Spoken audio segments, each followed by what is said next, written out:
اللہ تعالیٰ نے خصائص کیا رکھے ہیں کہ نبی اکرم صلی اللہ علیہ وآلہ وسلم کی اور باقی پیغمبروں میں کچھ 4 خصوصیات اس کتاب میں درج ہیں، جو کہ میں آپ کو بتاؤں گی۔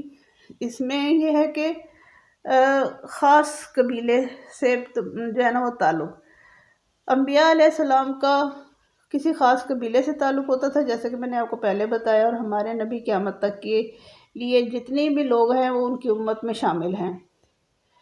اگر کوئی کافر بھی مان لے آتا ہے تو وہ ان کی امت میں ہی شامل کہلائے گا، خواہ وہ حضرت موسیٰ کی قوم کا ہو، خواہ وہ حضرت عیسیٰ کی قوم کا ہو، خواہ وہ کسی بھی مذہب کا ہو، لیکن اگر وہ اسلام لے آتا ہے تو وہ آپ صلی اللہ علیہ وآلہ وسلم کی امت شمار ہوگا۔ پھر منسوخ اللہ تعالیٰ نے کچھ پیغمبروں کی تعلیمات اور ان کے جو ہے نا وہ ایسی خصوصیات دی کہ جو بعد میں جو ہے نا ان میں چونکہ لوگوں نے رد و بدل کر دیا، اس لیے وہ منسوخ ہو گئیں۔ جیسے تورات میں جو چیزیں غلط شامل کی گئی ہیں وہ منسوخ ہیں، جو احکامات قرآن سے ملتے جلتے ہیں وہ صرف قابل اعتبار اور قابل جو ہے نا وہ ایکسیپٹیبل ہیں، تو جو نہیں ملتے ان سے وہ ریجیکٹیبل ہیں، ٹھیک ہے۔ پھر ہے تکمیل۔ تکمیل کا مطلب یہ ہے کہ اللہ تعالیٰ نے آپ کو ختم نبوت دے کر بھیجا۔ اب کوئی بھی اس کے بعد اٹھ کے قیامت تک جھوٹا نبی بن جائے تو وہ ایکسیپٹیبل نہیں ہے اور نہ ہی ہو سکتا ہے، کیونکہ جو نبی ہیں وہ آپ صلی اللہ علیہ وآلہ وسلم سے تمام انبیاء جو ہیں نا آپ ان کے سردار ہیں، اور اللہ تعالیٰ نے آپ کو دنیا اور آخرت میں خاتم النبیین بنا کے بھیجا ہے۔ تو ختم میں نبوت کا مطلب یہ ہے کہ اب ہم اگر کوئی بھی ABCD اٹھ کے، کوئی عورت اٹھ کے کہہ دے جی میں نبیہ ہوں، کوئی بندہ اٹھ کے کہہ دے جی میں نبی ہوں، ہرگز بھی نہیں۔ مکمل ہو گئی ہے نبوت آپ صلی اللہ علیہ وآلہ وسلم پر۔ پھر اللہ تعالیٰ نے فرمایا آگے، سورۃ احزاب کی آیت ہے، مَا کَانَ مُحَمَّدٌ أَبَا أَحَدٍ مِّن رِجَالِكُمْ وَلَكِنَّ رَسُولَ اللَّهِ وَخَاتَمَ النَّبِيِّينَ، کہ نہیں حضرت محمد صلی اللہ علیہ وآلہ وسلم تمہارے مردوں میں سے کسی کے باپ، لیکن وہ اللہ کے رسول اور خاتم النبیین ہیں۔ کیونکہ آج کل تو عقیدت کا بخار جو ہوا ہے بچوں، وہ اس میں لوگ حد سے زیادہ تجاوز کر جاتے ہیں نبی پاک صلی اللہ علیہ وسلم کی، حالانکہ وہ اللہ کے رسول ہیں اور انسان ہیں۔ لیکن آج کل کیا ہو رہا ہے کہ ان کو نبی پاک صلی اللہ علیہ وآلہ وسلم کو عجیب انداز سے عقیدتیں ان کی بھن کھڑی ہوئی ہیں، اور جو ہے نا وہ کہا جاتا ہے کہ جی وہ زندہ بھی ہیں، یہ بھی کہا جاتا ہے کہ وہ ہمارے کام بھی کر رہے ہیں۔ یہ نانسنس باتیں ہرگز بھی نہیں ہیں، یعنی کہ نبی پاک صلی اللہ علیہ وآلہ وسلم اس دنیا سے پردہ فرما چکے ہیں، ان کا جنازہ بھی ہوا تھا، ان کا جنازہ پڑھایا بھی گیا تھا، اس کے علاوہ انہیں قبر میں بھی دفنایا گیا تھا۔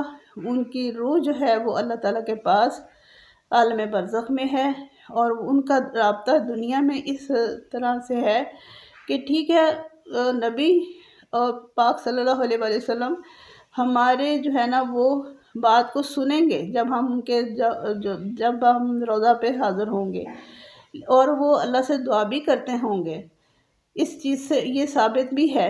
لیکن یہ نہیں ہے کہ اب وہ ہمارے پاس تشریف لائیں اور آ کے ہمارے کام بھی بنائیں اور ہمارے کام کریں، ایسا کچھ بھی نہیں ہے۔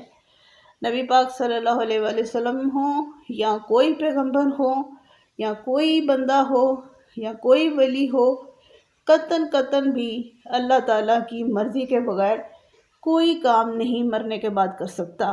یہ بات دماغ میں ڈال لیں کہ جو لوگ مزاروں پر جاتے ہیں اور عقیدت سے چڑھاوے چڑھاتے ہیں، یہ وہی سیم چیز ہے جو ہندوؤں میں ہے۔ ہمارے نبی پاک صلی اللہ علیہ وآلہ وسلم نے اس قسم کی ہمیں کوئی تعلیم نہیں دی۔ اللہ تعالیٰ نے ان کو نبی بنا کر بھیجا، ان کو غیب کا علم تھا، جو غیب کا علم اللہ انہیں دینا چاہتا تھا۔ اس کے علاوہ خود سے ان کا کوئی جنریٹڈ جو ہے نا غیب کا علم نہیں تھا۔ کوئی بھی نبی، کوئی بھی بندہ یہ دعویٰ کرے کہ اس کے پاس غائب کا علم ہے اور وہ اللہ تعالیٰ نے اس کو بخش دیا ہے، ایسا سچ کچھ بھی نہیں ہے۔ غائب کا علم ایسی چیز ہے جو اللہ کی مرضی سے دیا جاتا ہے، اور جتنا اللہ نے دینا ہوتا ہے صرف اتنا ہاں دیا جاتا ہے، اس سے آگے ایک لفظ بھی اس کو نہیں بتایا جاتا۔ تو ایسی باتیں بالکل بھی نہیں سوچنی۔ اور دوسری چیز یہ ہے کہ نبی کا درجہ بہت بلند ہے، ان کی باتوں پر ایمان لانا ہمارے جو ہے نا وہ عقیدے، ہمارے مسلمان ہونے کی پہلی شرط ہے، کیونکہ ہم نے اللہ پر جب یقین رکھنا ہے تو اللہ کے اس بھیجے ہوئے بندے پر بھی ہمیں یقین رکھنا ہے، تو ہی ہمارا ایمان جو ہے نا وہ مکمل ہوتا ہے۔ ہم کسی نبی کا بھی انکار نہیں کر سکتے، کیوں کہ ہمیں پتہ ہے کہ اللہ نے اپنے بندے بھیجے ہیں، ہمیں ان کی تعلیمات سے کوئی انکار نہیں، ہمیں ان کی کارکردگی سے کوئی انکار نہیں، ہمیں ان کی صفات سے کوئی انکار نہیں۔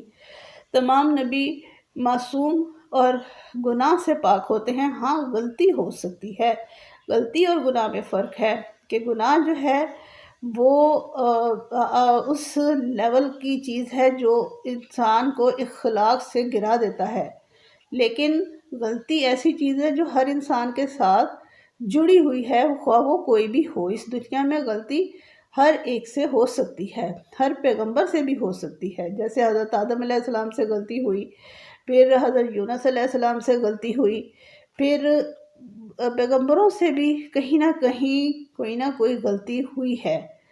حضرت زکریا علیہ السلام سے بھی غلطی ہوئی، اور حضرت ادریس علیہ السلام سے بھی ایک مسٹیک ہوئی۔ تو یہ مسٹیک ہونا یا گناہ ہونے میں فرق ہے۔ Mistake is another thing but sin is another thing۔ گناہ علیحدہ چیز ہے، وہ ہمیں انسانیت کے درجے سے گراتا ہے، جبکہ نبی کی شان میں یہ نہیں، نہ رسول کی شان میں یہ ہے کہ اس کی ذات جو ہے نا وہ دنیا میں آئے، اللہ تعالیٰ اس کو بھیجے اور وہ گر جائے۔ تو یہ چیزیں ہیں، یہ کوالٹیز ہیں۔ اب ہم آتے ہیں ایکسرسائز کی طرف۔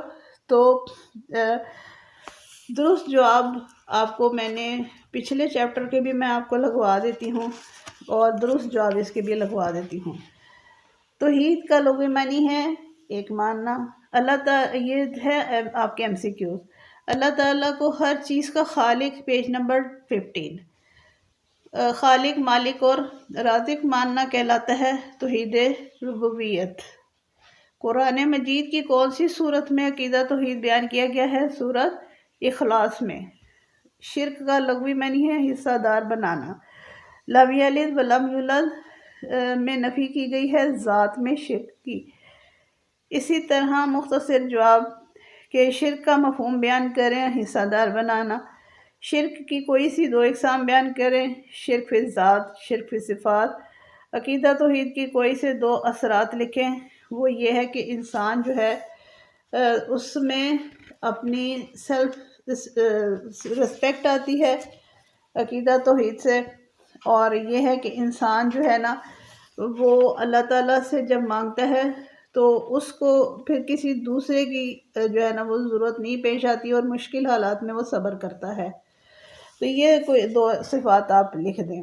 تفصیلی جواب دیں، عقیدہ توحید پر جامع نوٹ لکھیں۔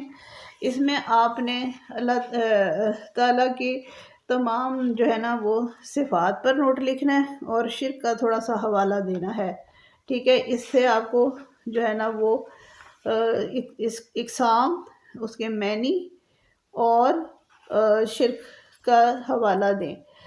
اس میں آپ نے اتنا رکھنا ہے کہ ہر ایک چیز کے اوپر آپ نے ہیڈنگ دینی ہے، پھر نیچے ایک پیراگراف لکھنا ہے، تو یہ کافی ہوگا۔ ٹھیک ہو گیا؟ اب ہم چلتے ہیں رسالت کی ایکسرسائز پر، پیج نمبر 18 پر۔ رسالت کا لغوی معنی ہے پیغام پہنچانا۔ سورۃ احزاب کی آیت میں نبی اکرم صلی اللہ علیہ وسلم کی ختم نبوت کا واضح اعلان ہے۔ 40 سال میرے منہ سے نکل گیا۔ جس نبی پر دین کی تکمیل ہوئی وہ ہیں حضرت محمد صلی اللہ علیہ وآلہ وسلم۔ تمام انبیاء اکرام علیہ السلام میں امتیازات کے اعتبار سے فائق اور افضل ہستی ہیں حضرت محمد صلی اللہ علیہ وآلہ وسلم۔ رسول اللہ صلی اللہ علیہ وآلہ وسلم کی وہ خصوصیت جو آپ ہی کی انفرادیت ہے وہ ہے ختم نبوت۔ پھر آگے مختصر جواب کہ ختم نبوت کے بارے میں قرآن مجید کی ایک آیت کا ترجمہ لکھیں، اس میں سورۃ احزاب کی آیت نمبر 40 کا ترجمہ آپ لکھیں گے۔ نبی اکرم صلی اللہ علیہ وآلہ وسلم کی رسالت کی کوئی سی دو خصوصیات تحریر کریں۔ آپ ادھر سے دیکھ کے دو خصوصیات خصائص درج ہیں، اس میں سے فرسٹ 2 لکھ سکتے ہیں، کوئی بھی آپ کو جو آسانی سے یاد ہو جائے وہ لکھ لیں۔ پھر ہے انبیاء کرام علیہ السلام کی کوئی سی دو خصوصیات، ایک تو عام لوگوں سے معصوم ہوتے ہیں، ٹھیک ہے، اور اللہ تعالیٰ جو ہے نا وہ انہیں منصب نبوت پر فائز اللہ کی طرف سے ہوتے ہیں، یہ اللہ کا خاص فضل ہوتا ہے۔ ہر کوئی بندہ نبی نہیں بن سکتا اور نہ ہی کوئی خود سے نبی بن سکتا ہے، تو بالکل احتیاط کا دور ہے کیونکہ یہ دجالی دور ہے۔ اس میں بچوں کوئی بھی اگر دعویٰ کرے کہ وہ نبی ہے کبھی بھی یقین نہ کریں، کیوں کہ وہ غلط کہہ رہا ہے، جب ہمیں ہمارے اللہ نے بتا دیا ہے، قرآن پاک میں واضح آیات ہیں، اب کوئی اس کی عجیب و غریب جو ہے نا وہ تعویلیں نکالے یا ثابت کرنے کی کوشش کرے تو بالکل بھی ایسے فتنے کی طرف نہیں جانا۔ تو یہ آج میں نے آپ کو آپ کی ایکسرسائز بھی کمپلیٹ کرا دی، رسالت بھی کمپلیٹ کرا دی۔ آپ کو جو کچھ پوچھنا ہو آپ کمنٹ میں مجھ سے رابطہ کر کے پوچھ سکتے ہیں، کیونکہ لیکچر کے بعد ذہن میں کچھ کوسچن ارائز ہوتے ہیں تو ان کوسچنس کو پوچھنا بہت ضروری ہوتا ہے، تو مجھے اچھا لگے گا کہ بچے مجھ سے کوسچن کریں۔